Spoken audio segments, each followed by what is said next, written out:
Bismillahirrahmanirrahim. Assalamualaikum warahmatullahi wabarakatuh. Pada kesempatan kali ini kita akan belajar bersama pada materi pembelajaran fisika kelas 12. Judulnya itu tentang inti atom, ya. Jadi materi inti atom ini merupakan materi bagian dari judul babnya atom dan radioaktivitas, ya. Jadi inti atom, ya. Tujuan pembelajaran kita kali ini yaitu kita akan menganalisis eh, bagaimana itu inti atom dan memahami struktur dari inti atom itu sendiri. Seperti kita ketahui bahwa atom itu terdiri dari 3 unsur dasar.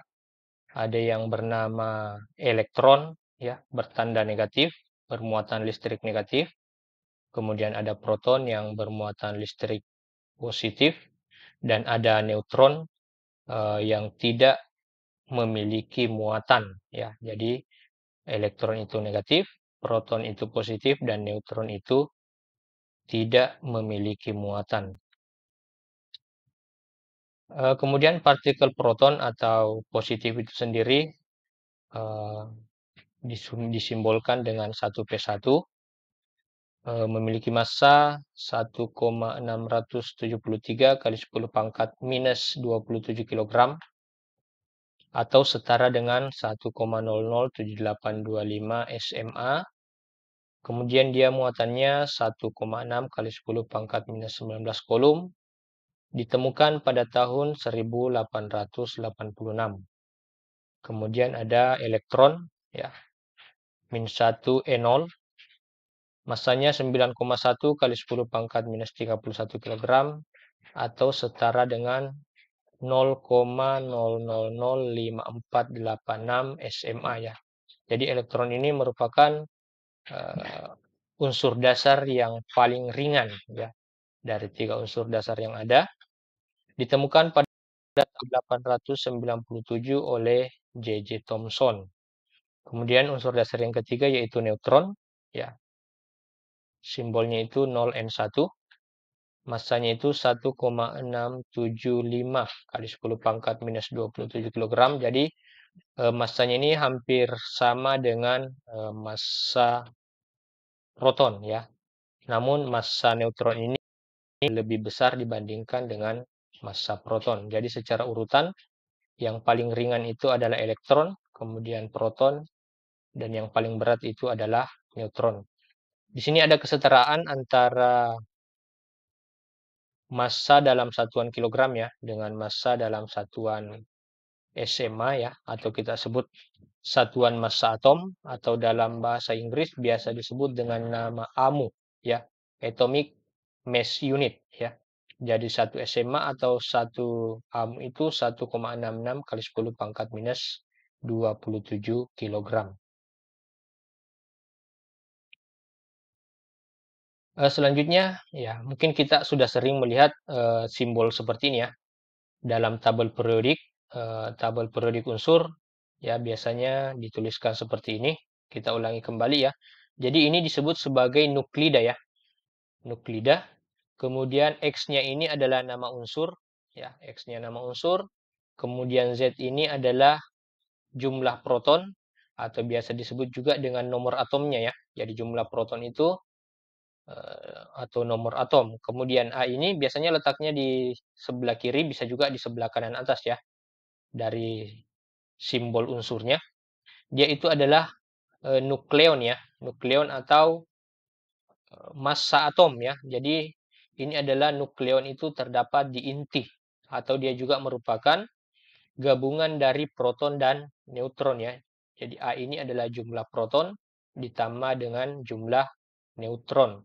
Sedangkan Z ini adalah jumlah proton. Pada kondisi dasar, jumlah proton itu selalu sama dengan jumlah elektron, ya, untuk unsur dalam keadaan stabil, ya. Jumlah protonnya sama dengan jumlah elektron.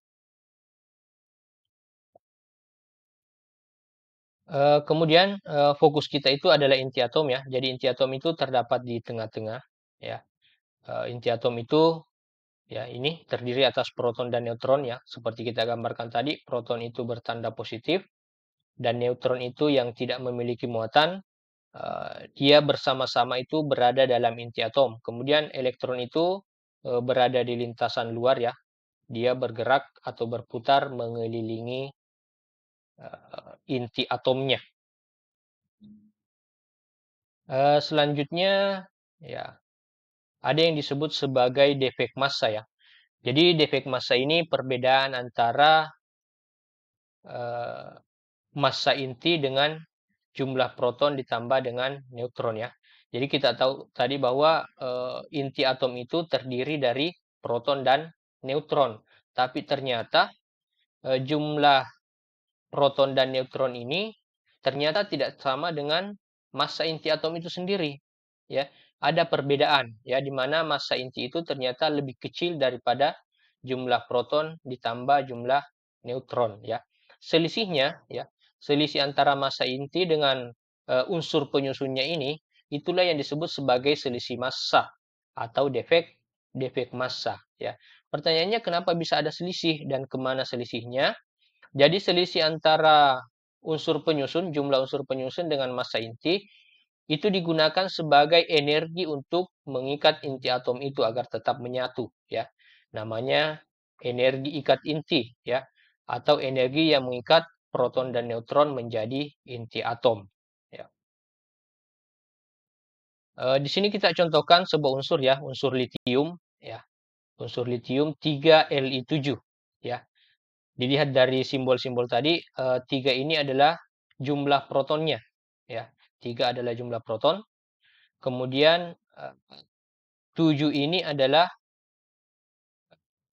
massa atomnya ya, gabungan dari proton dan neutron. Jadi kalau protonnya ada 3, otomatis neutronnya itu adalah 7 dikurangi 3 atau sama dengan 4 ya. Jadi, di kondisi ini digambarkan ya, 7 ini adalah yang menghuni inti, 3 ini adalah proton yang bertanda positif, ya, sedangkan 4 ini adalah neutron. Nah, kemudian energi yang mengikat atau menyatukan inti atom inilah yang disebut sebagai energi ikat inti, ya. Jadi proton dan neutron menyatu membentuk inti, kemudian dibutuhkan energi untuk mengikat agar kedua unsur ini, unsur dasar ini tetap menyatu membentuk yang namanya inti atom. Selanjutnya, energi ikat intinya ini bisa kita hitung ya. Energi ikat ini bisa dihitung dari hasil selisih massa atau defek massa tadi ya. Terlebih dahulu kita bisa menghitung selisih massanya ya. Selisih massanya di sini karena ada protonnya ya, berarti 3 massa proton ditambah dengan 4 massa neutron ya, karena jumlahnya tadi ada 7. Jadi 4-nya ini diperoleh dari Z dikurang A dikurang Z ya. 7 dikurangi 3 ya. 7 dikurangi 3 yang tadi ini. 7 dikurangi 3 di sini diperoleh 4 ya. Jadi 4 itu dikali dengan massa neutronnya ya. Jadi saya ulangi, jumlah protonnya ada 3, jumlah neutronnya ada 4 ya. 3 dikali massa proton ditambah 4 kali massa neutron dikurangi dengan massa inti. Dari situlah diperoleh selisih massa atau defek massa. Inilah yang diubah menjadi energi ikat inti ya dengan cara mengalihkannya dengan 931,5 dikali satuannya mega elektron volt ya. Jadi delta M dikali 931,5 mega elektron volt ya. Jadi secara dasar ya bisa kita rangkum bahwa defek massa dan energi ikat inti itu memiliki keterkaitan ya, di mana delta M itu atau defek massa diperoleh dari Z massa proton ditambah dengan A dikurang Z massa neutron dikurangi dengan massa inti ya, itu untuk memperoleh defek massa atau selisih massa. Sedangkan energi ikat intinya itu tinggal dari hasil defek massa tadi dikali dengan 931,5 mega elektron volt ya. Jadi delta M itu defek massa ya dalam satuan SMA ya, satuan massa atom. itu kemudian diubah ke elektron volt ya, dengan kesetaraan energi tadi. Kemudian Z itu adalah nomor atom atau sama dengan jumlah proton.